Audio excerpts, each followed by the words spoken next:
পয়গম্বর মুসা বলে, ও মালিক,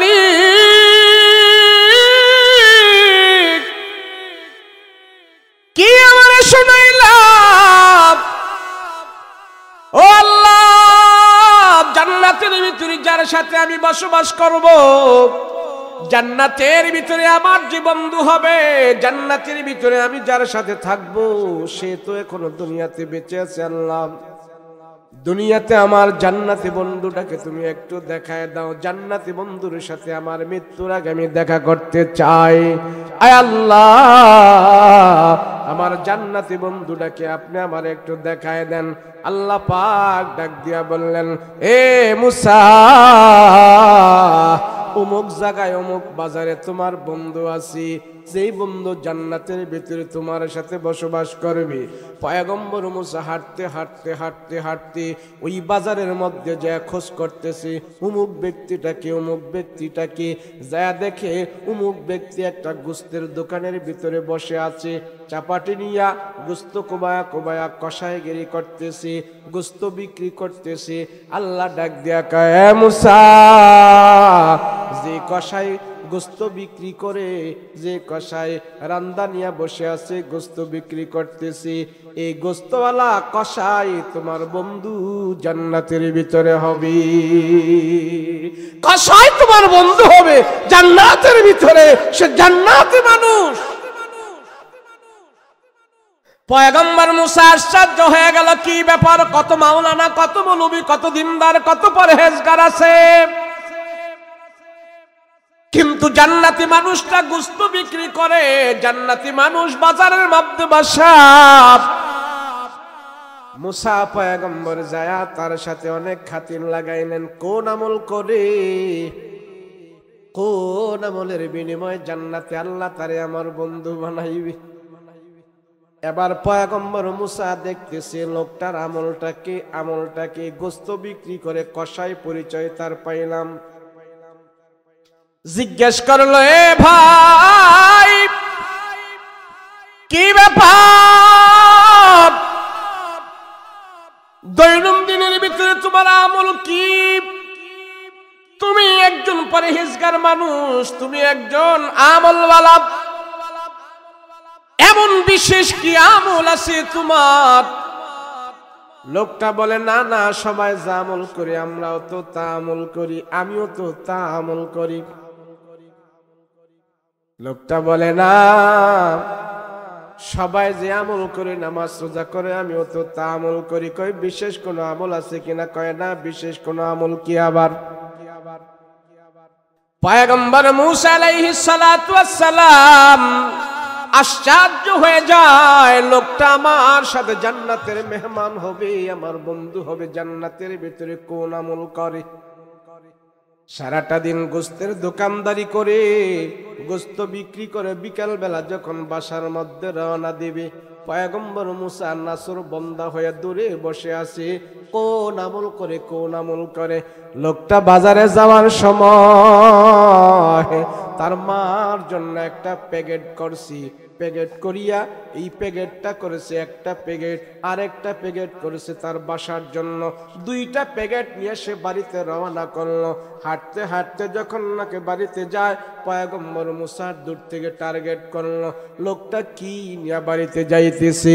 দেখতে পেল লোকটা বাড়িতে যাওয়ার পর সন্তানদের সাথে আগে দেখা করে নাই, বিবির সাথে আগে দেখা করে নাই, ডাইরেক্ট তার বুড়া মায়ের ঘরের মধ্যে চলে গেল।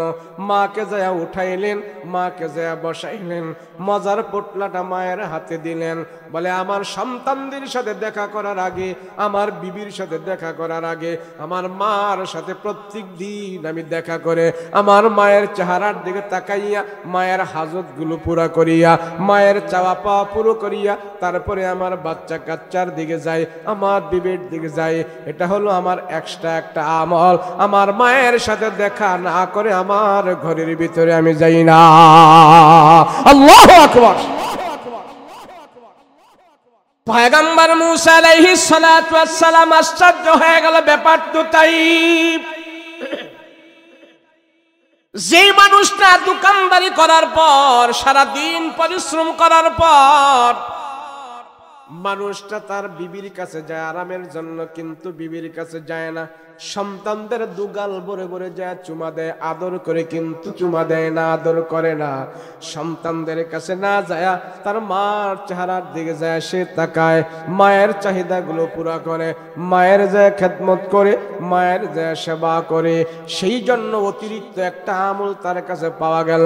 আল্লাহ পাক জানায় দিলেন পয়গম্বর মুসা গো, এই কসাই এই অতিরিক্ত একটা আমলের কারণে, তার মায়ের প্রতি আলাদা একটা ভালোবাসা শ্রদ্ধা থাকার কারণে আল্লাহ তাআলা তাকে তোমার সাথে জান্নাতের মেহমান বানায়া দিবি।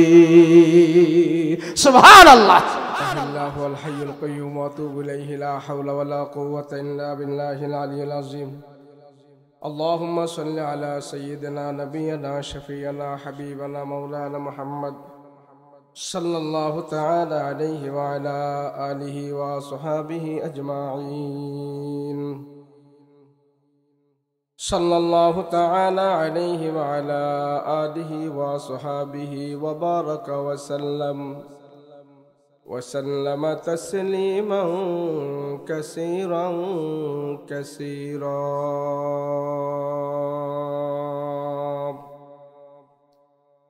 أما بعد فأعوذ بالله من الشيطان الرجيم.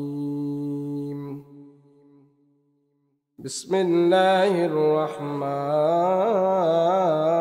الرحيم. يوم لا ينفع مال ولا بنون إلى آخر الآية.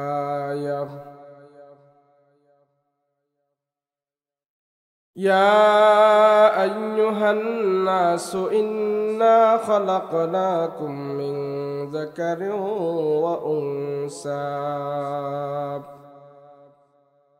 وجعلناكم شعوبا وقبائل لتعارفوا إن أكرمكم عند الله أتقاكم إن الله عليم خبير.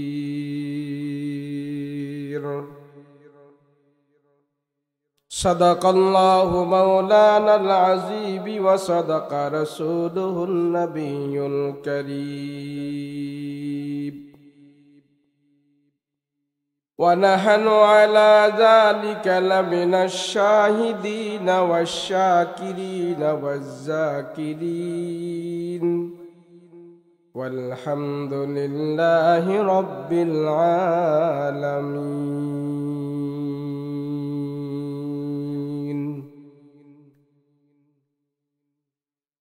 الحمد لله. আল্লাহ পাকের দরবারে শুকর আদায় করছি, সকলে বলি আলহামদুলিল্লাহ। আপনারা যদি আধা ঘন্টা বসেন, আমি আধা ঘন্টায় সুন্দর করে ওয়াজ করব। যদি সুন্দর করে বসেন,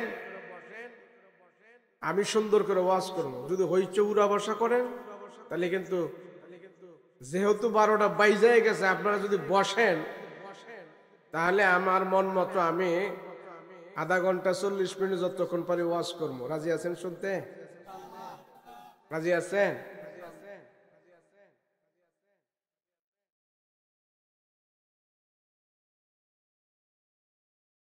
আপনি কি মাইকম্যান নাকি?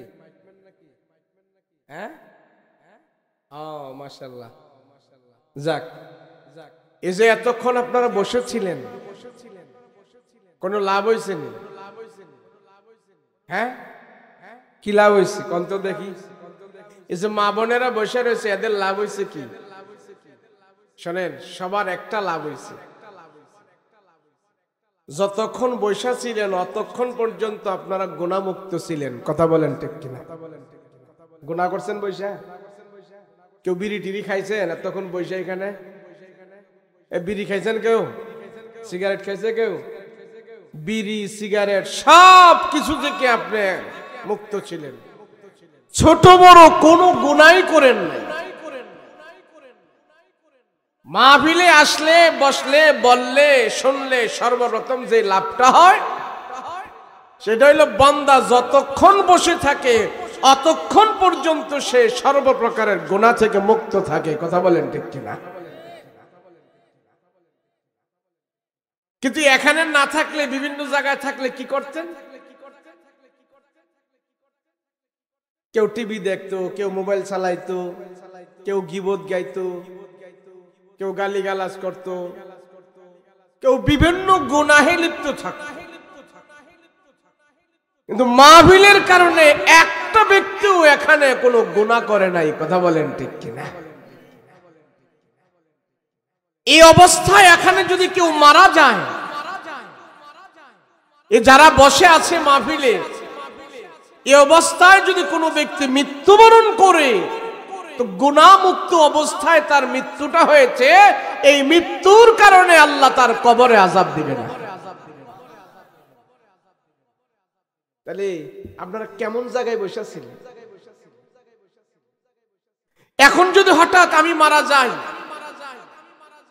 আপনি মারা যান, তাহলে এমন একটা অবস্থায় আমার মৃত্যু হইল, ঈমান নিয়ে, ঈমান অবস্থায় আমার মৃত্যু হয়েছে, জান্নাতের ফেরেশতারা আমাকে কবরের মধ্যে নিয়ে যাবে। এটাকেই বলা হয় ঈমানের পথ। এই যে গুনাহ করতেছি না, আল্লাহর কথা শুনতেছি, এটাকে বলা হয় ঈমানের পথে চলা। আমার দ্বারা কোনো আল্লাহর নাফরমানি হচ্ছে না, এটাকেই বলা হয় ঈমানের পথে চলা। কোনো গুনাহ হচ্ছে না, এটাকেই বলা হয় ঈমানের পথে চলা।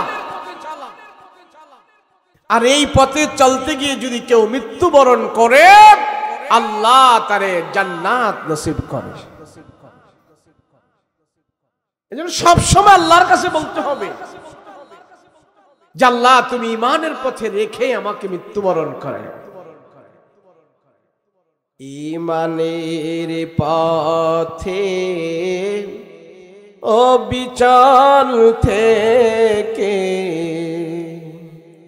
আমার মরণ যেন হয়।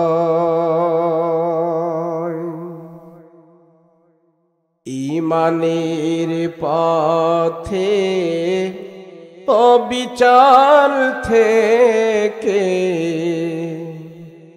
আমার মরণ যেন হয়। তোমারই কাছে মিনতি আমার,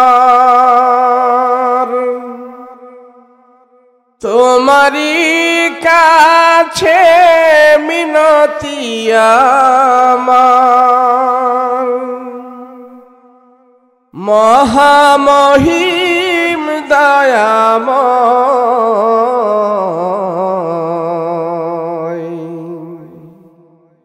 ঈমানের পথে অবিচল থেকে আমার মরণ যেন হয়। কথা বলেন ঠিক কিনা? যেই মানুষটা আল্লাহর কাছে বলতে থাকেন আল্লাহ আপনি আমাকে ঈমানের হালাতে মৃত্যুবরণ করবেন, যেই মানুষটা আল্লাহর কাছে বারবার বলতে থাকে আল্লাহ আপনি আমার মরণটা ভালো মরণ করিয়েন, আল্লাহ আপনি আমাকে শাহাদাতের মরণ দিয়েন। নবীজি সব সময় আল্লাহর কাছে বলতেন আল্লাহুম্মা শাহাদাতান ফি সাবিলিল্লাহ, আল্লাহুম্মা শাহাদাতান ফি সাবিলিল্লাহ। আয় আল্লাহ আপনি আমারে আপনার রাস্তায় মৃত্যু দিয়েন, আপনি আমাকে শহীদি মরণ দিয়েন, আপনি আমাকে ঈমানি মরণ দিয়েন, আপনি আমাকে শহীদ মরণ দিয়েন। নবী যদি শহীদি মরণের জন্য সব সময় আল্লাহর কাছে বলতে থাকি, আমি আপনিও তো প্রতিদিন আল্লাহর কাছে বলতে হবে। কথা বলেন ঠিক কিনা? মুসলমান ভাইরা রে আমার, এই পৃথিবীর বুকে আল্লাহ যত প্রাণী বানিয়েছেন, যাকে আল্লাহ পাক প্রাণ দিয়েছেন, যাকে আল্লাহ হায়াত দিয়েছে, এই হায়াত আবার আল্লাহ পাক একদিন নিয়ে যাবেন। আল্লাহ পাক বলেন যে জিনিসটা আমি তোমাদেরকে দিয়েছি সেই জিনিসটা আবার আমি আল্লাহ নিয়ে যাব। আমি আল্লাহ তোমাকে হায়াত দিয়েছি, পৃথিবীর কোনো মানুষ তোমাকে হায়াত দেয় নাই। পৃথিবীর কোনো ডাক্তার, কোনো কবিরাজ, কোনো ইঞ্জিনিয়ার তারা তোমাকে হায়াত নামক দৌলতরা দেয় নাই। আমি আল্লাহ তোমাকে 70 বছর হায়াত দিলাম, আমি আল্লাহ 80 বছর দিলাম, আমি আল্লাহ 60 বছর দিলাম। আমি দাবিদার, আমি তোমারে হায়াত দিছি। আমি আল্লাহ এটাও বলে দিচ্ছি তোমার 70 বছরের হায়াত জীবনে কোথায় কোথায় তুমি ব্যয় করেছো, পঙ্খান্নু ভাবে আমি আল্লাহ তাআলা তোমার থেকে হিসাব নেব।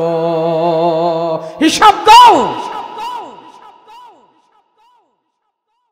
শুধু মানুষের হায়াতের হিসাব আল্লাহ নেবেন, গরু ছাগলের হায়াতের হিসাব নেবে না। পশু পাখির হায়াতের হিসাব আল্লাহ নেবে না। কীট পতঙ্গের হায়াতের হিসাব আল্লাহ নেবে না। শুধু মানুষের হায়াতের হিসাব কেন নিবে? কারণটা কি? আল্লাহ কয় মানুষ তোমার হায়াতটা দিয়েছে, তোমার হায়াতের দাম তোমার কাছে যেমন ছিল আমার কাছেও তেমন ছিল। আমি আপনি যা করি না করি দিন শেষে আমার হায়াতই হলো আমার কাছে সবচেয়ে বড় দামি। আমার হায়াত, আমার জীবন হলো আমার কাছে সবচেয়ে বেশি দামি। সেই জন্য আল্লাহকে এমন দামি জিনিস আমি বান্দা তোমাকে দিয়েছি, যেহেতু আমি তোমাকে দিয়েছি আবার এটা তোমার কাছ থেকে আমি হিসাব নেব।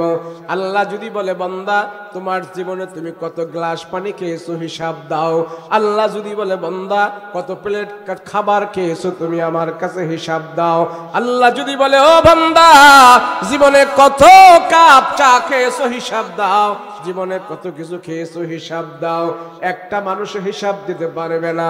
আল্লাহ যদি বলে 70-80 বছরের জিন্দেগির হিসাব দাও, একটা মানুষ আল্লাহর আদালতে হিসাব দিতে পারবে না।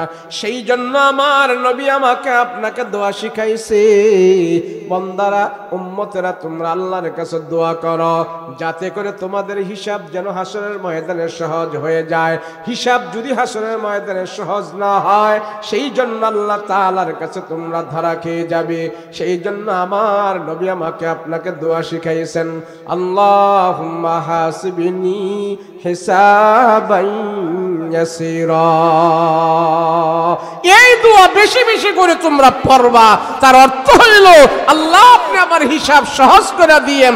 সহজ মানে আল্লাহ তোমার জিন্দেগীর গুনাহ খাতা মাফ করে দিবেন। রাসূল তার বান্দাকে উম্মতকে দোয়া শিখাইতেছেন, আল্লাহুম্মা হাসিবনি হিসাবান ইয়াসিরা। তার অর্থ হইল আল্লাহ আপনি আমার হিসাব সহজ করে দিন। আল্লাহর রাসূল বলেন যার হিসাব নেওয়া আল্লাহ শুরু করবে, হিসাবের ডুরি যখন নাকি টান দেবে বুঝতে হবে এই বান্দাটার কপালে শনি আছে, বিপদ আছে। যেই বান্দার হিসাব আল্লাহ পাক চাইতে থাকবে ওই বান্দার রেহাই নাই, তার জন্য জাহান্নাম জাহান্নাম। কেননা কোনো একটা মানুষ আল্লাহর আদালতে হিসাব দেওয়ার তার সাধ্য নাই। আমার জীবনে আমি কত গ্লাস পানি খেয়েছি আমার জানা নাই, আমার মুখস্থ নাই। আল্লাহ যদি বলে দাও দাও বান্দা তোমার হিসাব দাও, হিসাব দেওয়ার মতো কারো সাধ্য নাই। কথা বলেন ঠিক কিনা? হিসাব দেন। কেউ কেউ বলে হুজুর মারার পরে দাপাদাপি আছি, কবরে যাওয়ার পরে সেটা দেখা যাবে। আরে না বেকুব, না না, মৃত্যুর পরে তোমার হিসাব আল্লাহ পাক নেওয়া শুরু করবে। সেই জন্য আল্লাহ পাক বলে তোমার হায়াত তোমার কাছে দামি। রাসূল বলেন মৃত্যুর কোলে ঢলে পড়ার আগে তুমি মৃত্যুর পরের সামান তৈয়ার করো।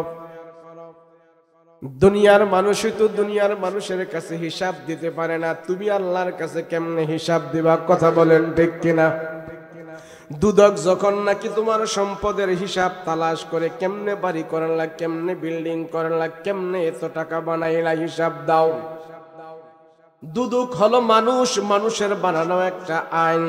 সেই দুদুকের কর্মকর্তারা যদি টাকাওয়ালা পয়সাওয়ালাকে বলে হিসাব দাও, ওই টাকাওয়ালা পয়সাওয়ালা হিসাব দিতে পারে না। হিসাব না দেওয়ার কারণে বাড়ি গাড়ি রাইকেও নিয়ে এখন ভাইগা গেছে, দেশ থেকে বিদেশে চলে যায়। বড় বড় গাড়ি, দামি দামি গাড়িগুলো রাস্তার মধ্যে ফেলে ফেলে তারা দূরে চলে যায়, কেননা অবৈধ টাকার তারা হিসাব দিতে পারে না। একটা মানুষ যদি আর একটা মানুষের কাছে হিসাব দিতে না পারে, এই মানুষটা আল্লাহর আদালতে কেমনে হিসাব দিবে? সেই জন্য রাসূল বলে আল্লাহর দরবারে হিসাব দিয়া তুমি পার পেতে পারবা না। সেই জন্য আল্লাহর দরবারে তুমি বেশি বেশি দোয়া করো, আল্লাহুম্মা হাসিবনি হিসাবান ইয়াসীরা, আল্লাহুম্মা হাসিবনি হিসাবান ইয়াসীরা। আয় আল্লাহ, আপনি আমার হিসাব সহজ করে দিন। আয় আল্লাহ, আপনি আমার হিসাব সহজ করে দিন। রাসূল বলেন আমার উম্মতের ভিতরে যারা সকাল বিকাল আল্লাহর কাছে হিসাব সহজের দোয়া চাইবে, আল্লাহ পাক তার হিসাব সহজ করবে। সহজ করে দেওয়া মানে আল্লাহ পাক তার 70 বছর 60 বছরের গুনাহ খাতা ক্ষমা করে দিয়েছি। আমি তো মনে করি হায় হায় জিন্দেগি পাইছি আর খাইছি, দেখা যাবে মনের পরে হবেটা কি? এত সহজ না। আমার 3.5 হাত বডির ভিতরে আল্লাহ লক্ষ লক্ষ কোটি কোটি টাকার সম্পদ আল্লাহ বিনা চাওয়ায় আমাকে দান করেছে। কথা বলেন। আমি যদি বলি একটা পা দিয়া দেন আমারে, আমি 2 লাখ টাকা দিব, এই পা কাইটা নিয়ে যাবো, 2 লাখ টাকা দিব, রাজি আছেন নি? কেউ দিবে? পাগলেও তো দিবে না। যদি বলি 1 লক্ষ টাকা দিব, একটা চোখ দিয়ে দেন, দিবে না। কথা বলেন ঠিক কিনা? কত কোটি কোটি টাকার সম্পদ আল্লাহ আমার 3.5 হাত বডির ভিতরে দান করেছে। কথা বলেন ঠিক কিনা? আল্লাহ কয় আমারে চিনো, আমাকে চিনো, আমি কে? আল্লাহ পাক অনেক সময় বান্দার প্রতি আফসোস করে বলতে থাকি, এ বান্দা, এমন জালিম তুই কেমনে হলি, এমন নাফরমান তুই কেমনে হলি? ফজরের নামাজের আজান তোমার কানের ভিতরে লাগে, তারপরেও তুমি মসজিদে যাও না, ল্যাব গায়ে দিয়ে আরামের ভিতরে তুমি ঘরের ভিতরে ঘুমায়া থাকো। এ বান্দা, আমার আল্লাহর কাছে তামাম পৃথিবীর চাইতে তোমার একটা সাজদা হলো আমার কাছে সবচেয়ে বেশি দামি। আমার একটা সাজদা দি, আমার একটা সাজদা দি। রাসূল কয় আসসাজদাতুন খায়রুম মিনাদ দুনিয়া ওয়া মা ফিহা, একটা সাজদার দাম তামাম দুনিয়ার চাইতে আরো বেশি দামি। আল্লাহর নিকট যদি কেউ যেতে চায়, আল্লাহর কাছে যদি কেউ যেতে চায়, সাজদা ছাড়া আল্লাহর কাছে যাওয়া যাবে না। সাজদা লাগবে, সাজদা লাগবে। যে বান্দা সাজদা দিয়া মাটির মধ্যে লুটায়া পড়ে গেছে, আল্লাহ ফেরেশতাদেরকে ডাক দেয়া কয়, দেখো দেখো, আদমের সন্তানকে তোমরা বানাইতে নিষেধ করেছিলা, ওই আদমের সন্তান আমার কুদরতি কদমে সাজদা দিয়া পড়ে আছি। আল্লাহ নিজে ডাক দিয়া কয়, ফেরেশতারা দেখ, আমার বান্দা মাজা, কোমর, ঘাড়, কাঁধ সব ভেঙ্গে বান্দা সাজদা দিয়া পড়ে আছি। একটা মানুষ যখন নামাজের সাজদা দেয়, মানুষটা একবারে ছোট হয়ে যায়। নামাজের সাজদা দিলে যত ছোট হয়, এর চাইতে আর বেশি ছোট হওয়া যায় না। কথা বলেন ঠিক কিনা? আল্লাহ ডাক দিয়া বলে, নামাজরত মুসল্লিদেরকে, সাজদারত মুসল্লিদেরকে আল্লাহ ডাক দিয়া বলে, মুসল্লিরা, মুমিন, তুমি মাথা, কোমর, ঘাড়, কাঁধ সব ভেঙ্গে আমার আত্মসমর্পণ করেছো, আমার কুদরতি কদমে সাজদা দিয়া তুমি পড়ে আছো। আল্লাহ ফেরেশতাদেরকে ডাক দিয়া কয়, দেখ দেখ, আমার বান্দা আর ছোট হতে পারে না। বান্দা মাজা, কোমর, ঘাড়, কাঁধ সব ভাঙ্গা যখন নাকি বান্দা একবারে আমার কুদরতি কদমে সাজদা দিয়া দিয়ে সুবহান রাব্বিয়াল আলা বলে বলে বান্দা আমার দরবারে প্রশংসা করতেছি। এই প্রশংসা করার অর্থ হইল, আল্লাহ, আমি আপনার কদমে লুটায়া পড়ে গেলাম, আমি একবারে আপনার দরবারে ছোট হয়ে গেলাম, আমি আর ছোট হতে পারি না। একটা মানুষ সাজদা দিলে যত ছোট হয়, এর চাইতে আরো ছোট হওয়ার কোনো বুদ্ধি নাই। আল্লাহ ডাক দেয়া কয় ফেরেশতারা দেখ বান্দা একবারে ছোট হয়ে গেছে, বিনাইয়া বিনাইয়া করে আমার কুদরতি কদমে সাজদা দিয়া পড়ে আছে। আমি আল্লাহ তোমাদেরকে সাক্ষী রেখে বলতেছি তাদের একটা সাজদার দাম তাম দুনিয়া এবং দুনিয়ার ভিতরে যা কিছু আছে তার চাকে আমার দরবারে আরো বেশি দামি হয়ে গেছে। সাজদা দে মুসলমান ভাইরা রে আমার। সেই জন্য রাসূল বলেন আল্লাহর দরবারে তুমি কৃতজ্ঞ বান্দা হও, শুকর গুজার বান্দা হও, আমলি বান্দা হও। দুনিয়াতে এমন কিছু বিষয় আছে আমল করার জন্য এত পরিশ্রম করা লাগে না, আমল করার জন্য এত টাকা লাগে না, আমল করার জন্য এত শক্তিও ব্যয় হয় না। পৃথিবীতে কিছু কিছু আমল আছে যে সমস্ত আমলগুলো হলো চায়া থাকবেন, তাকায়া থাকবেন, তাকায়া থাকলে আল্লাহ পাক আপনার আমল নামায় লিখতে থাকি। আপনি শুধু তাকায়া থাকবেন, তাকায়া থাকার বিনিময়ে আপনার আমল নামায় সওয়াব হতে থাকবে। জবান নাড়ায় নাড়ায় কোনো কথাও বলা লাগবে না, জবান নাড়ায় নাড়ায় আওয়াজও করা লাগবে না, শুধু আপনি তাকায় রয়েছেন, আপনার আমল নামায় আল্লাহ পাক নেক লিখতে থাকতেছি। শুধু তাকায় রয়েছেন আপনি। পৃথিবীতে দুনিয়াতে এমন কি জিনিস আছে তাকায় থাকলে লাভ হয়? আল্লাহ কয় মুমিন এই পৃথিবীর বুকে আমি তোমাদের জন্য কয়েকটা জিনিস আমি আল্লাহ রেখেছি, এই জিনিসগুলোর ভিতরে শুধু তোমরা চোখ দিয়া তাকায় থাকবা, এই তাকায় থাকাটাই তোমাদের আমল নামায় নেক হয়ে যাবে, তোমাদের গুনাহ মাফ হইতে থাকবে। পৃথিবীতে এমন জিনিস হলো তিনটা। জোরে বলেন কয়টা? আরো জোরে বলেন কয়টা? তিনটা জিনিস পৃথিবীতে আছে। মানুষ যখন ইমানের নজর দিয়া শুধু তাকায়া থাকে, তাকায়া থাকার বিনিময়ে তার গুনাহ মাফ হইতে থাকে, তাকায়া থাকার বিনিময়ে তার আমল নামায় নেকি জমা হইতে থাকে, তাকায়া থাকার বিনিময়ে আল্লাহ পাক তার গুনাহ মাফ করে তার আমল নামায় নেকি দান করে। এমন জিনিস হলো তিনটা। এক নম্বর হলো খানায়ে কাবা। জোরে বলেন কি? এক নম্বর হইল খানা কাবা, দুই নম্বর হলো তার পিতা মাতা, তিন নম্বর হলো জমানার হক্কানি বুজুর্গ আলিম। এই তিনটা জিনিস আল্লাহ পাক পৃথিবীতে দিয়েছেন এমন করে। এই তিনটা জিনিসের দিকে যখন কেউ মায়ার নজর দিয়া, ইমানের নজর দিয়া তাকায়া থাকে, যতক্ষণ পর্যন্ত তাকায়া থাকবে ততক্ষণ পর্যন্ত আল্লাহ তার গুনাহ মাফ করতে থাকে। যারা হজ করতে গেছেন হাজী সাহেব যারা আছেন দেখবেন আপনারা খানা কাবার দিকে অনেক হাজী সাহেবরা এইভাবে তাকায়া থাকি, তাকায়া থাকি ডাইনে বামে, সামনে পেছনে কোথাও তাকায় না, শুধু হাজী সাহেবরা খানা কাবার কালো গিলাপের দিকে তাকায়া থাকে, ঘন্টা পর্যন্ত তাকায়া থাকে, 30 মিনিট পর্যন্ত তাকায়া থাকে, 2 ঘন্টা পর্যন্ত তাকায়া থাকে। হাজী সাহেব কোনো দিকে তাকায় না, কোনো দিকে তাকায় না, শুধু আল্লাহর খানা কাবার কালো গিলাপের দিকে তাকায়া থাকে। রাসূল বলছেন ইমানের নজরে খানা কাবার দিকে তুমি যতক্ষণ তাকায়া থাকবা ততক্ষণ পর্যন্ত আল্লাহ তোমার গুনাহ মাফ করতে থাকবে। পৃথিবীতে নেকি অর্জন করা খুব সহজ। আমল নামায় নেকি অর্জন একবারে সহজ কিছু আমল আছে, শুধু তাকায় রইছো, কিছুই জবান দিয়া পড়ো না, কিন্তু তোমার নেক হইতেছে আলহামদুলিল্লাহ। আল্লাহ পাক রব্বুল আলামিন বলেন এই খানা কাবা আমি আল্লাহ তোমাদের জন্য রহমত স্বরূপ বানিয়েছি। तमाम पृथिवीर रहमत आमी आल्लाह सर्वप्रथम खाना काबार मध्य नाजिल करी सेखान थेके तमाम दुनियाते जत मस्जिद आछे सेई मस्जिदगुलोते जाय। खाना काबार शाखा प्रशाखा जे मस्जिदगुलो आछे सेई मस्जिदगुलो जाय।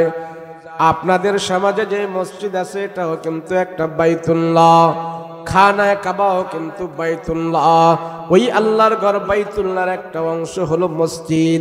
এই মসজিদের ভিতরে যারা যায় ফজরের নামাজ পড়তেছে কনকনে শীতের রাতের ভিতরে, ওরা আল্লাহর ঘরের মেহমান হয়ে গেছে। ওই খানায় কাবার ভিতরে যে রহমত আল্লাহ পাক দান করেছে, ওই রহমত থেকে আপনাদের মসজিদের ফজরের নামাজের মুসল্লিদেরকে আল্লাহ পাক রহমত দ্বারা ভরপুর করে দিয়েছি। সাজদা দিয়ে আল্লাহ। দুই নম্বরে হলেন পিতামাতা। এ সন্তান, তোমার গর্ভধারিণী মায়ের চেহারার দিকে তুমি মায়ার নজর দিয়ে তাকায় রইলা।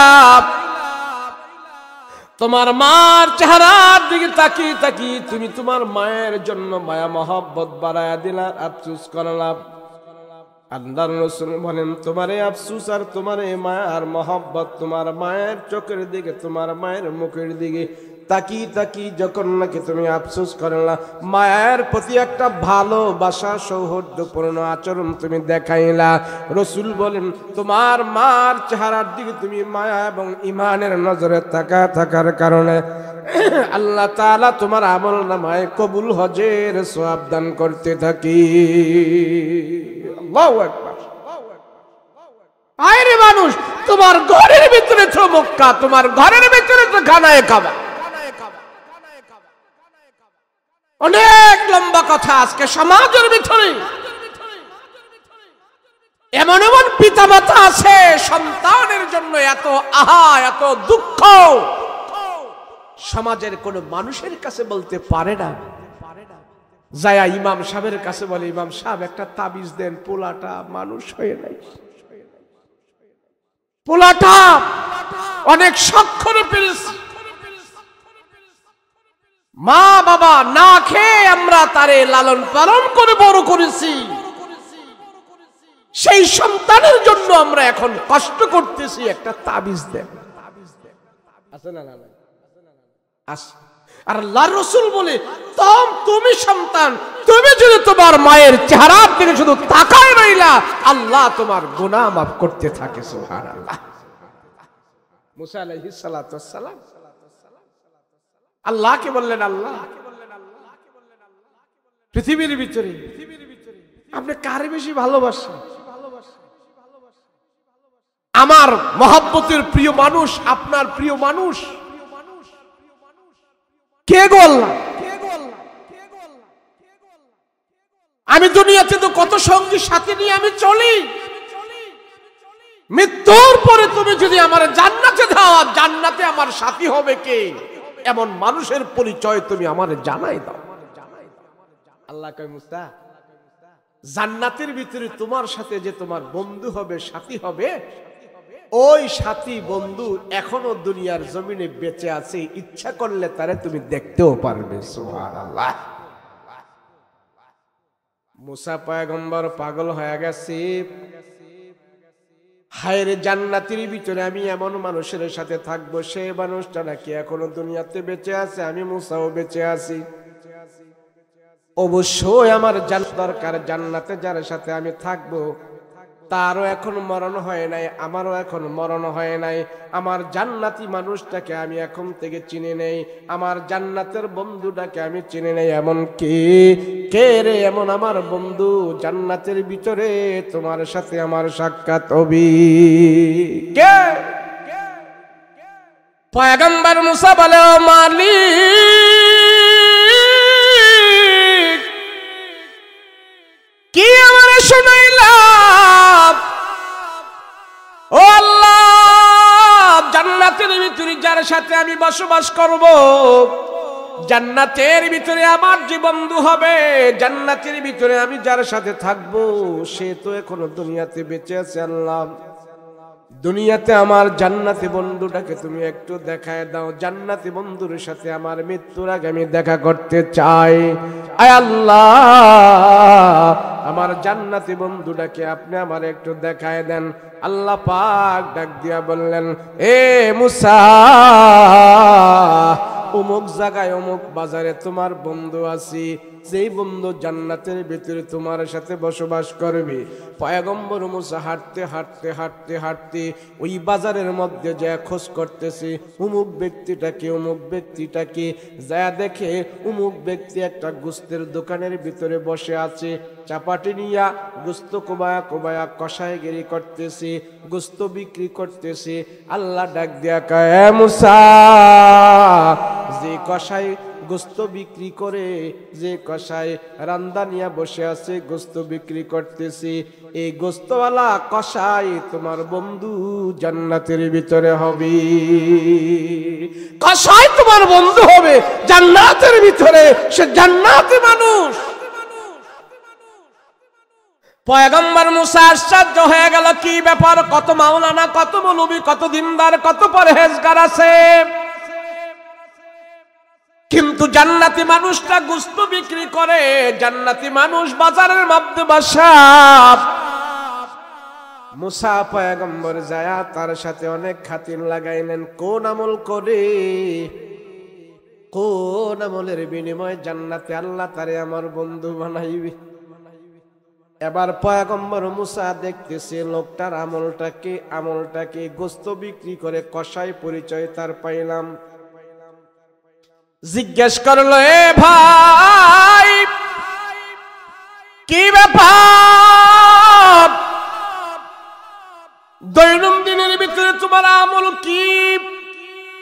তুমি একজন পরহেজগার মানুষ, তুমি একজন আমলওয়ালা, এমন বিশেষ কি আমল আছে তোমার? লোকটা বলে, না না, সবাই যা আমল করি আমরাও তো তা আমল করি, আমিও তো তা আমল করি। লোকটা বলে, না, সবাই যে আমল করে, নামাজ রোজা করে, আমিও তো তা আমল করি। কই বিশেষ কোনো আমল আছে কিনা? কয় না, বিশেষ কোনো আমল কি আবার? পয়গম্বর মুসা আলাইহিস সালাতু ওয়াস সালাম আশ্চর্য হয়ে যায়, লোকটা আমার সাথে জান্নাতের মেহমান হবে, আমার বন্ধু হবে, জান্নাতের ভিতরে কোন আমল করে? সারাটা দিন গোস্তের দোকানদারি করে, গোস্ত বিক্রি করে, বিকাল বেলা যখন বাসার মধ্যে রওনা দিবে, পয়গম্বর মুসা নাসর বন্দা হয়ে দূরে বসে আছে, কোন আমল করে, কোন আমল করে? লোকটা বাজারে যাওয়ার সময় তার মার জন্য একটা প্যাকেট করছি, প্যাকেট করিয়া এই প্যাকেটটা করেছে একটা প্যাকেট, আরেকটা প্যাকেট করেছে তার বাসার জন্য, দুইটা প্যাকেট নিয়ে সে বাড়িতে রওনা করলো। হাঁটতে হাঁটতে যখন নাকি বাড়িতে যায়, পয়গম্বর মুসার দূর থেকে টার্গেট করলো, লোকটা কি নিয়ে বাড়িতে যাইতেছে। দেখতে পেল লোকটা বাড়িতে যাওয়ার পর সন্তানদের সাথে আগে দেখা করে নাই, বিবির সাথে আগে দেখা করে নাই, ডাইরেক্ট তার বুড়া মায়ের ঘরের মধ্যে চলে গেল। মাকে যায় উঠাইলেন, মাকে যায় বসাইলেন, মজার পোটলাটা মায়ের হাতে দিলেন, বলে, আমার সন্তানদের সাথে দেখা করার আগে, আমার বিবির সাথে দেখা করার আগে, আমার মার সাথে প্রত্যেক দিন আমি দেখা করে আমার মায়ের চেহারার দিকে তাকাইয়া, মায়ের হাজত গুলো পুরা করিয়া, মায়ের চাওয়া পাওয়া পুরো করিয়া, তারপরে আমার বাচ্চা কাচ্চার দিকে যাই, আমার বিবির দিকে যাই। এটা হলো আমার এক্সট্রা একটা আমল। আমার মায়ের সাথে দেখা না করে আমার ঘরের ভিতরে আমি যাই না। আল্লাহু আকবার। পয়গম্বর মুসা আলাইহিস সালাতু ওয়াস সালাম আশ্চর্য হয়ে গেল, ব্যাপার তো তাই। যে মানুষটা দোকানদারি করার পর, সারা দিন পরিশ্রম করার পর মানুষটা তার বিবির কাছে যায় আরামের জন্য, কিন্তু বিবির কাছে যায় না, সন্তানদের দুগাল ভরে ভরে যায় চুমা দেয়, আদর করে, কিন্তু চুমা দেয় না, আদর করে না। সন্তানদের কাছে না যায় তার মার চেহারার দিকে যায় সে তাকায়, মায়ের চাহিদাগুলো পুরা করে, মায়ের যায় খেদমত করে, মায়ের যায় সেবা করে। সেই জন্য অতিরিক্ত একটা আমল তার কাছে পাওয়া গেল। আল্লাহ পাক জানায় দিলেন, পয়গম্বর মুসা গো, এই কসাই এই অতিরিক্ত একটা আমলের কারণে, তার মায়ের প্রতি আলাদা একটা ভালোবাসা শ্রদ্ধা থাকার কারণে আল্লাহ তাআলা তাকে তোমার সাথে জান্নাতের মেহমান বানায়া দিবি। সুবহানাল্লাহ। এটা অতিরিক্ত ভালোবাসা। কিন্তু আমরা যতটুকু প্রাপ্য সেটাই তো আমরা করি না, কথা বলেন ঠিক কিনা?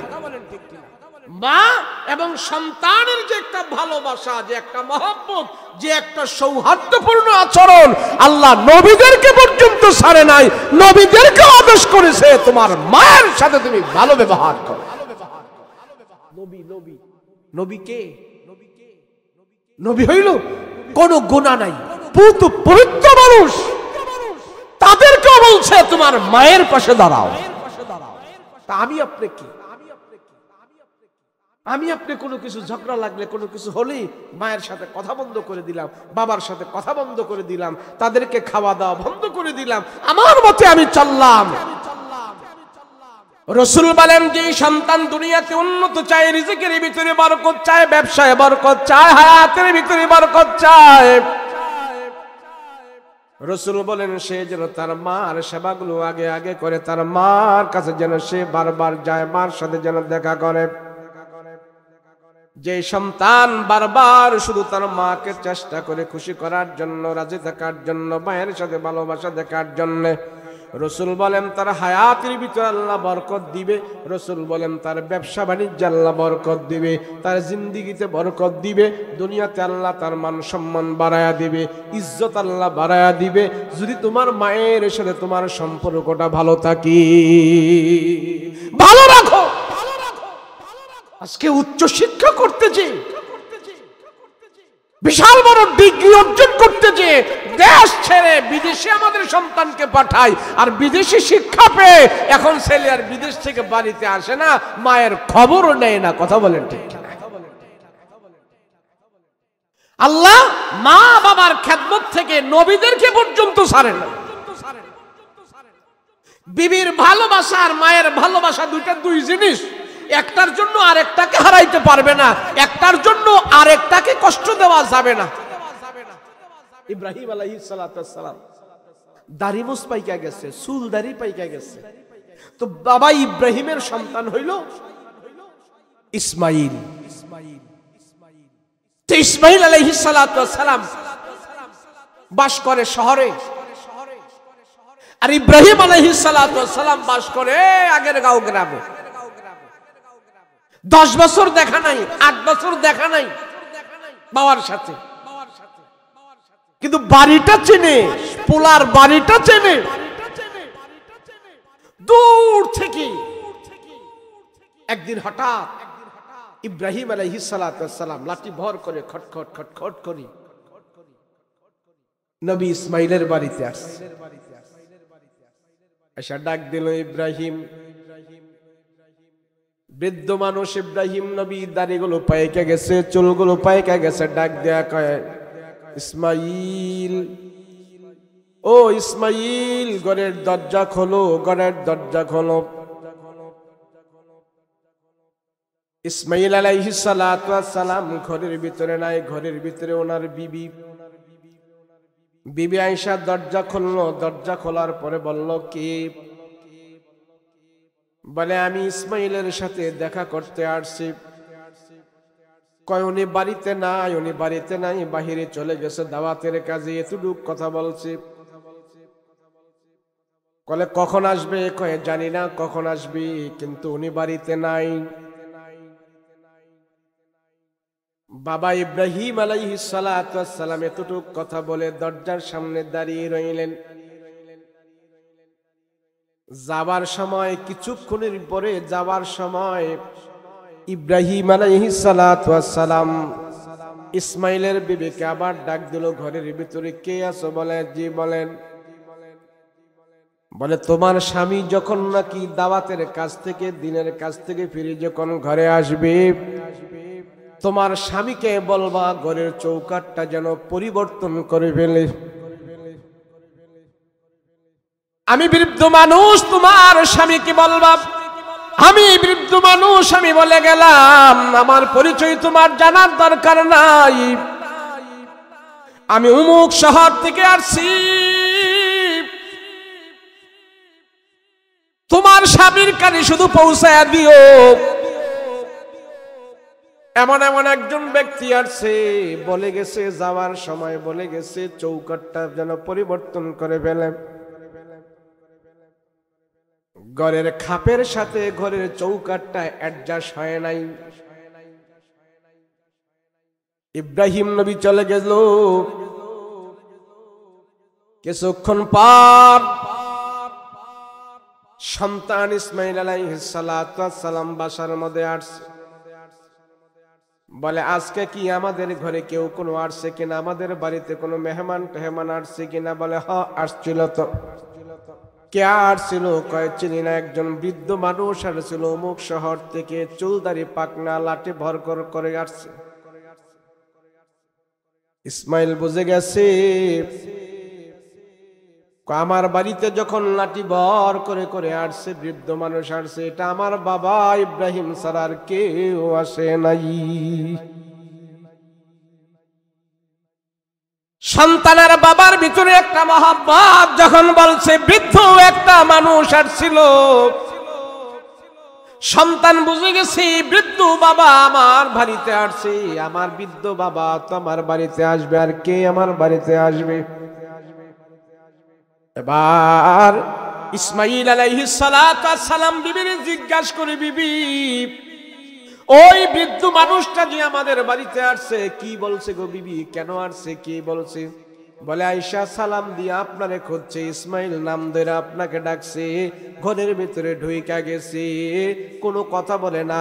বলে তুমি কি বলছো? বলে আমি কিছু বলি না, অপরিচিত লোকের সাথে আমি কি বলবো? কয় ঘরের ভিতরে ঢুইকা গেছে, আমাকে জিজ্ঞেস করছে তোমার স্বামী কোথায়? আমি বললাম বাহিরে গেছে। বলে আর কি বলছে? বলে আসলে যাওয়ার সময় উনি বলছে আসলে যেন আপনাকে বলতে আমাদের ঘরের চৌকাঠ মিল হয় নাই, চৌকাঠ আর ঘরের খাপের সাথে অ্যাডজাস্ট হয় নাই, এই চৌকাঠটা পরিবর্তন করতে বলছি। এই বৃদ্ধ মানুষটা যাওয়ার টাইমে বলে গেছে ঘরের চৌকাঠ এটা অ্যাডজাস্ট হয় নাই, চৌকাঠ পরিবর্তন করার জন্য বলছি, চৌকাঠ পরিবর্তন করতে বলছি। ইসমাইল আলাইহিস সালাতু ওয়াস সালাম ঝরঝর করে চোখের পানি ছেড়ে দিয়া বলে, বিবি আগামীকাল থেকে তুমি আমার বাড়িতে থাকবে না, আমি তোমার তালাক দিলাম, তুমি চলে যাও। বিবি কান্না শুরু করলো, কেন, কারণ কি আপনি আমাকে বিদায় করে দিবেন, কারণটা কি? বলে কারণ হইল তোমার ঘরে একজন নবী আসছে, বৃদ্ধ মানুষ আসছে, তারে তুমি মেহমানদারি করতে পারো নাই। একজন মানুষ তোমার বাড়িতে আসলে তার সাথে তুমি কি ব্যবহার করবে, তোমার থেকে সেই মানুষটা কোনো ব্যবহার পায় নাই। তুমি তারে ঘরের মধ্যে, বৃদ্ধ মানুষটা যখন তোমার ঘরে আসছে আমার নাম ধরে যখন ডাক দিছে তুমি বুঝতেছিলা, তুমি বুঝতে কেন পারো নাই? আমার নাম ধরে ডেকে যে বৃদ্ধটা আমার ঘরে আসছে ওটা আমার রক্তের মানুষ হতে পারে, আমাকে চিনি বিদায় তো সে আমার ঘরের ভিতরে আসছে, সেই জন্য তারে তুমি সম্মান করতে পারো নাই, তাকে তুমি যথাযথ সম্মান করতে পারো নাই, তোমার থেকে আদব আখলাক সে পায় নাই। যাওয়ার টাইমে যে বলে গেছে চৌকাঠ পরিবর্তন করতে, খাপের সাথে চৌকাঠটা মেনে নাই। এটার অর্থ হইল আমি হইলাম নবী, আমার বাবা হইল নবী, আমার দাদা হইল নবী, আমি হইলাম ইসমাইল, আমার বাবা হলো ইব্রাহিম, তার বাবা হলো একজন। সব নবীর পরিবারের সাথে তোমাকে আল্লাহ পাক আবদ্ধ করাইছে, বন্ধন করাইছে, আমার পরিবেশের সাথে তোমার পরিবেশ মিলে নাই। নবীর পরিবার আয়েশা, নবীদের ভদ্রতা সম্মান তুমি রাখো নাই, সেই জন্য আমার সাথে তোমার অ্যাডজাস্ট হয় নাই। আমার বাবা চৌকাঠ পরিবর্তন করার কথা বলে বলে আমাকে সতর্ক করেছি, তোমার সাথে তোমার বিবিটা মানানসই হয় নাই, মানানসই না হওয়ার কারণে তোমার সংসারে বরকত হবে না। আমার বাবার ইঙ্গিত আমি পেয়ে গেছি, তোমারে বিদায় করে দিলাম, যাও। ইসমাইল আলাইহিস সালাতু ওয়াস সালাম নিজের বিবিকে তালাক দিয়ে দিল।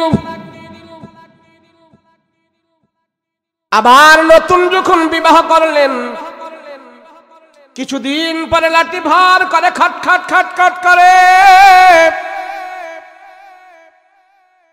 নবী ইব্রাহিম ইসমাইলের বাড়িতে আগমন করছে।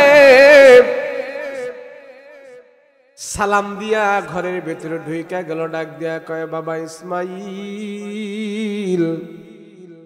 কই, বাবা তুই কই? বৃদ্ধ মানুষটা যখন নাকি সালাম দিয়া ঘরের ভিতরে ঢুইকা সন্তানরে ডাক দিছে, সন্তানরা ডাক দেওয়ার পরে তার নতুন বিবি আয়েশা হাজির, ডাক দিয়া বলতেছেন, ঘরের ভিতরে আসেন, একটু বসেন, চা পানি খান, গরম দুধ খান, আমি আপনার জন্য ব্যবস্থা করতেছি। আমাদের বাড়িতে মেহমান আসলে না খাওয়া যাবে না, আপনি খাইতে থাকেন, আপনি মনে হয় আমাদের কোনো বংশের মানুষ হবেন, আপনি বসেন। সুন্দর করে আপ্যায়ন করলো, সব কিছু আপ্যায়ন যখন করলো, যাওয়ার টাইমে ইব্রাহিম আলাইহিস সালাতু ওয়াস সালাম মহিলাকে ডাক দিয়া কয়, তোমার স্বামী কোথায়? বলে উনি দাওয়াতের কাজে চলে গেছে। বলে আসলে বইল, এবার চৌকাটের সাথে সুন্দর করে মিলে গেছে, খাপে খাপে চৌকাট মিলে গেছে, দরজার সাথে চৌকাট মিলে গেছে। এই চৌকাটার দরজা যেন পরিবর্তন না করে। আমি বৃদ্ধ মানুষ বলে গেলাম, এই দরজার সাথে চৌকাটটা মিলে গেছে, তোমার স্বামীকে সফর থেকে আসলে তুমি জানায়া দিও। চৌকাট মিলে গেছে, খাটের খাপে খাপে মিলে গেছে, চৌকাটার দরজা মিলে গেছে, তোমার স্বামীকে বললো এটা পরিবর্তন না করতে। ইব্রাহিম আলাইহিস সালাতু ওয়াস সালাম চলে গেলেন, সন্তানের সাথে দেখা হয় নাই। নবী ইসমাইল কিছুদিন পরে যখন নাকি বাড়িতে আসে, ডাক দিয়া বলে, আরে বিবি, কেউ কি আমাদের বাড়িতে আসছেনি? বলে হ্যাঁ, একজন বৃদ্ধ মানুষ আসছে। আমি ধারণা করতেছি, আমি ধারণা করে বুঝতে পেরেছি এটা আপনার কেউ হবে, আপনার নিজস্ব কেউ হবে। প্রথমেই আমি ধারণা করলাম এটা আপনার কেউ হবে। বলে কেমনে বুঝছো? বলে দরজায় এসে বৃদ্ধ লোকটা যখন নাকি আপনার নাম ধরে ডাক দিছি, ওই নাম ধরে ডাক দেওয়ার ভিতরে আমি বুঝ পাইয়া গেছি সন্তান আর বাবার ভিতরে যে একটা ডাকা ডাকি চলে। বাবায় যেমন আদর করে মায়া সোহাগ দেয়া সন্তানরে ডাক দেয়, ওই বৃদ্ধ মানুষটা আমাদের ঘরের ভিতরে আইসা একটা সৌহার্দ্যপূর্ণ মায়া দয়ার একটা ডাক দিছে। ডাক দেওয়ার ফলে আমি বুঝতে পেরেছি এটা আপনার রক্তের কোনো গার্জিয়ান হবে। বাবার সন্তানের ডাকের ভিতরে কত মিল আর মহব্বত থাকে।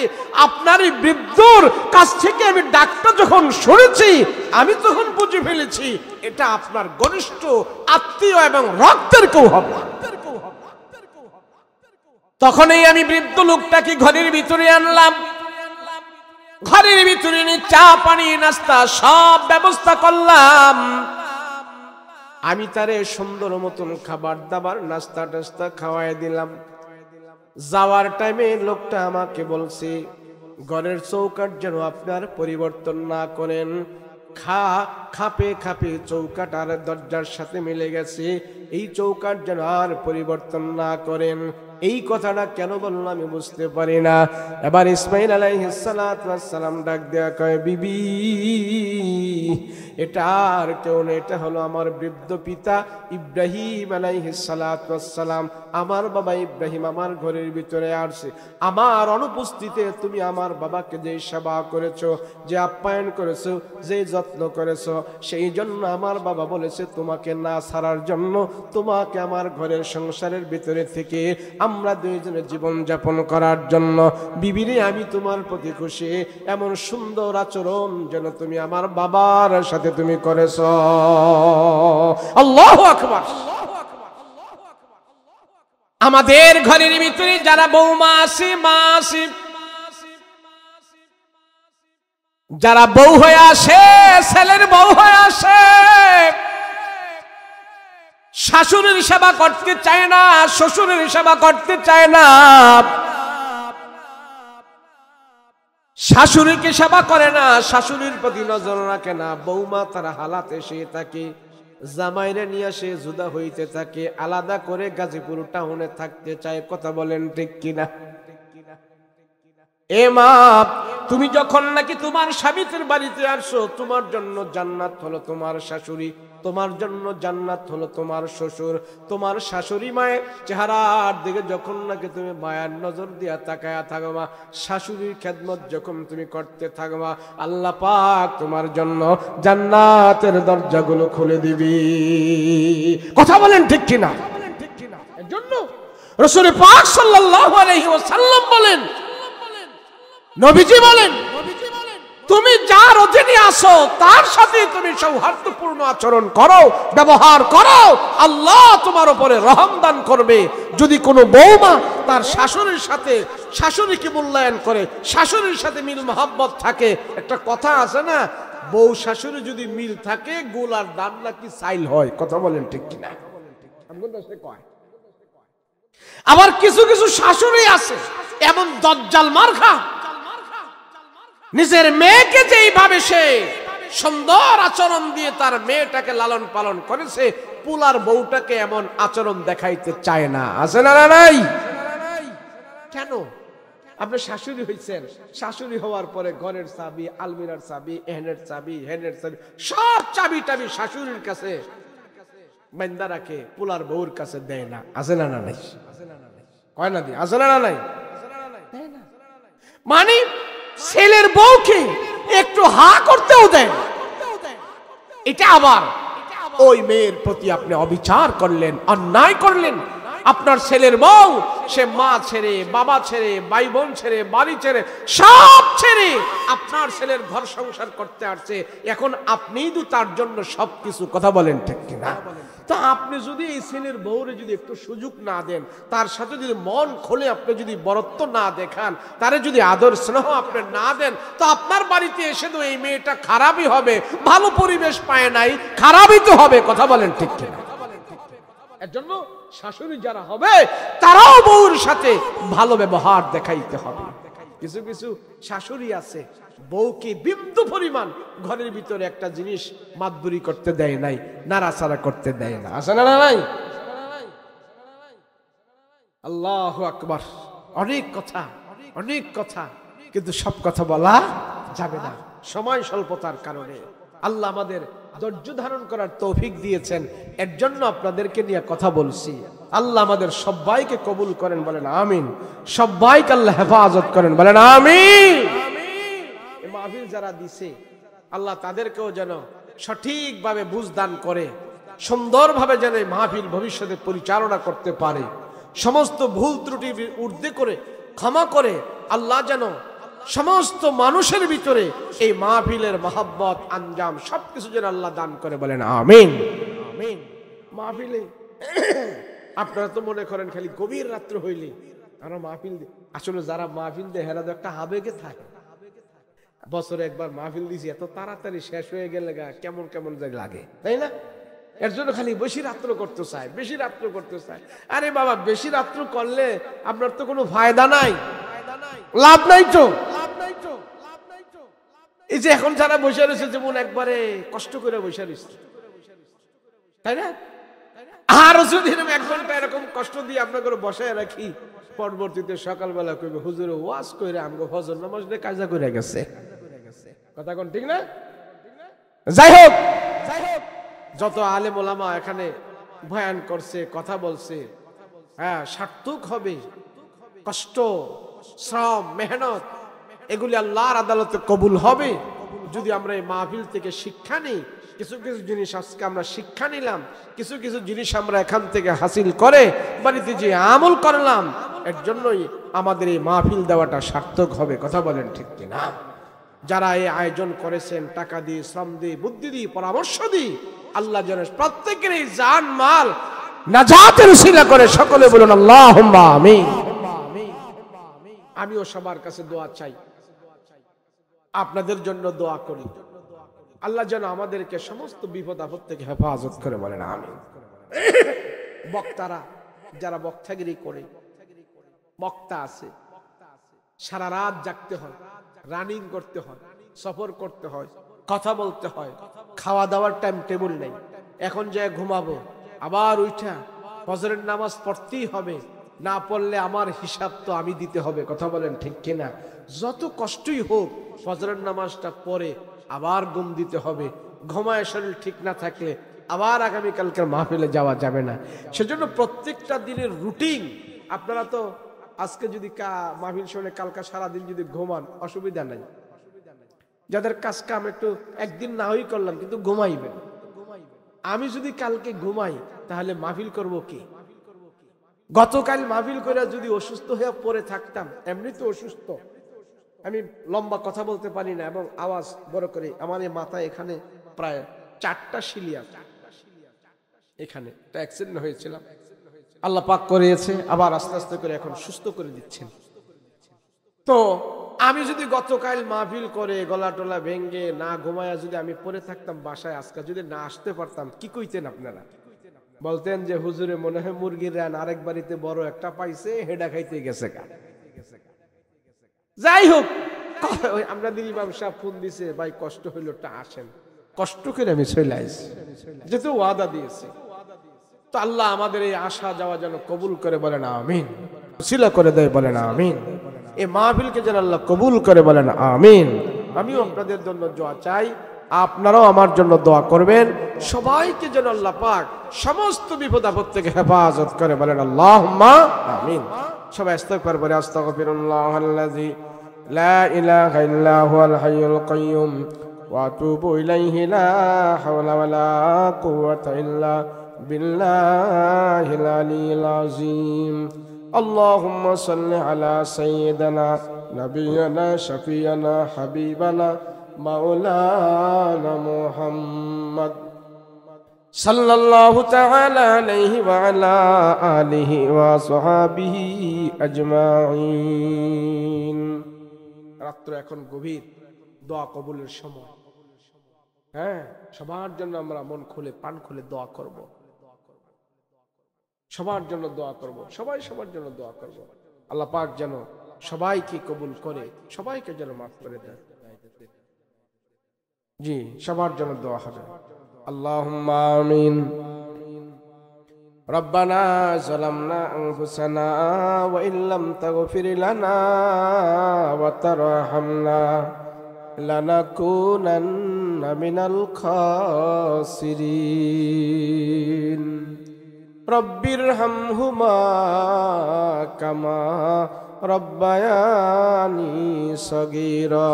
সবাই পড়েন রব্বিরহামহুমা কামা রব্বায়ানি সগীরা। রব্বিরহামহুমা কামা রব্বায়ানি সগীরা। রব্বুল আলামিন, পরওয়ারদিগারে আলম, আয় আল্লাহ, রাত্র অনেক হয়ে গেছে, তোমার বান্দারা বাড়িতে যায় নাই, দুইটা হাত তোমার আদালতে উঠায় রাখছে রে মালিক। কার মনে কি আশা, কি ব্যথা, কি নিয়ে তোমার দরবারে হাত উঠাইছে, প্রত্যেকের মনের নেক মাকসাদ গুলা তুমি পুরা করে দাও। আয় আল্লাহ, কত পাকনা দাড়িওয়ালা, পাকনা চুলওয়ালা মুরব্বী বাবারা হাত উঠাইলো।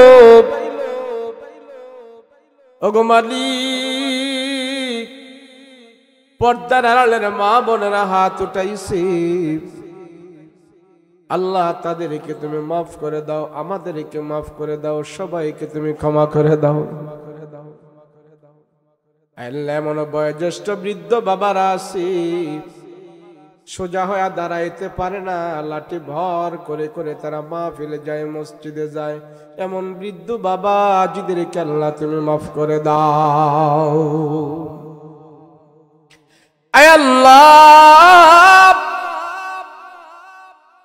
গুনার দিকে যদি তাকাই, তোমার দরবারে হাত উঠাইতে লজ্জা হয়, তারপরেও তো তোমার দরবারে হাত উঠাইলাম রে আল্লাহ। তুমি ছাড়া আমাদের কেউ নাই, তুমি ছাড়া আমাদের কেউ নাই। এমন সন্তান এখানে আছে, তার নিজের হাত দিয়া তার মা বাবারে কবরের ভিতরে রাখছে। এমনও সন্তান এখানে হাত উঠাইল, এ হাত দিয়া তার বাবার কবরের উপরে বাঁশের পাল্টা বিছায়া নিজের হাতে মাটি দিছে।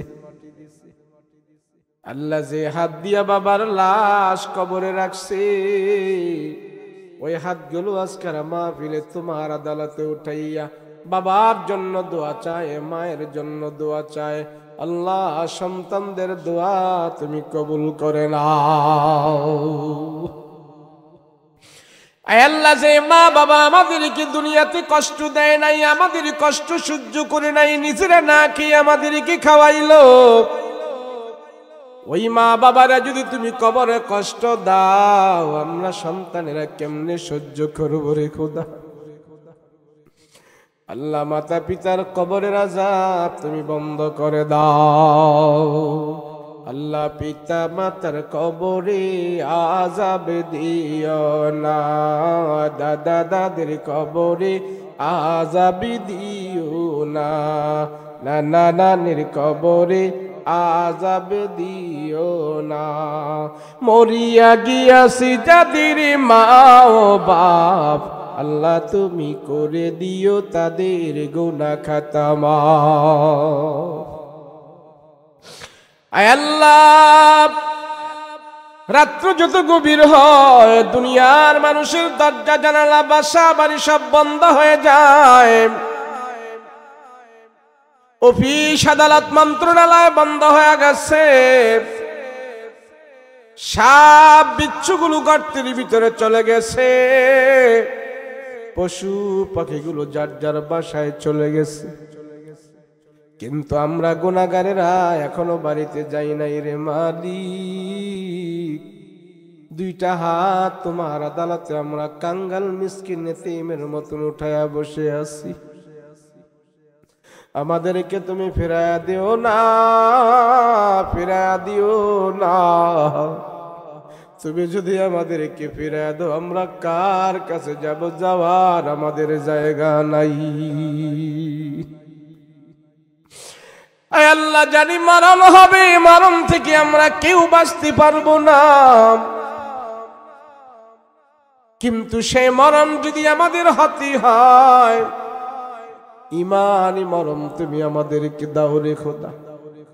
বেঈমানি মরণ দিও না, মুনাফিকি মরণ দিও না, জাহান্নামী মরণ দিও না, বাচ্চারের মরণ দিও না, ইমানদারের মরণ আমাদেরকে দান করিও।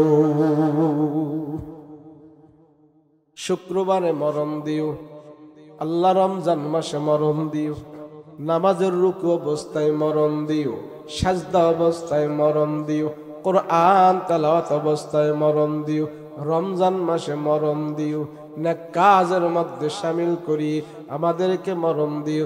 পবিত্র অবস্থায় আমাদের রূহটা বের করে নিও। যখন আমাদের প্রাণ প্রিয় রূহ বের হয়ে যাবে, আমাদের জবানে তুমি কালমা নসিব করে দিও।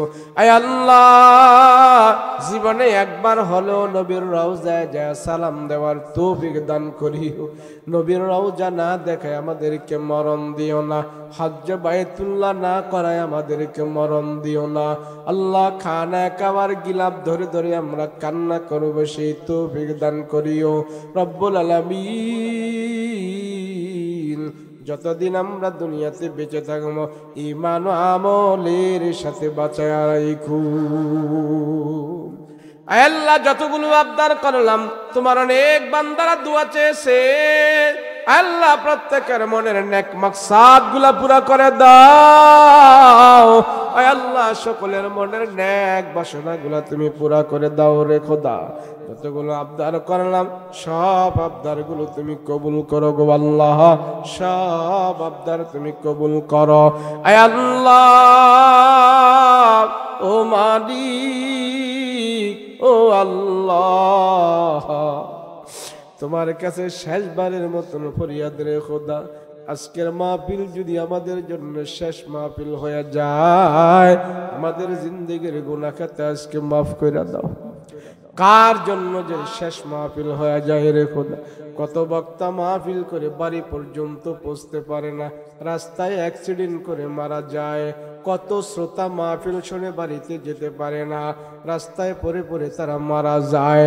আয় আল্লাহ, জানি না কার জন্য যেন শেষ মাহফিল। মাওলা, এ মাহফিল তুমি কবুল মঞ্জুর করে নাও। সাল্লাল্লাহু তাআলা আলাইহি ওয়া আলা আলিহি ওয়া আসহাবিহি আজমাইন। সুবহান রাব্বিকা রাব্বিল ইজ্জাতি আম্মা ইয়াসিফুন ওয়া সালামুন আলাল মুরসালিন ওয়ালহামদুলিল্লাহি রাব্বিল আলামিন। বিহাক্কি লা ইলাহা ইল্লাল্লাহু মুহাম্মাদুর রাসূলুল্লাহ সাল্লাল্লাহু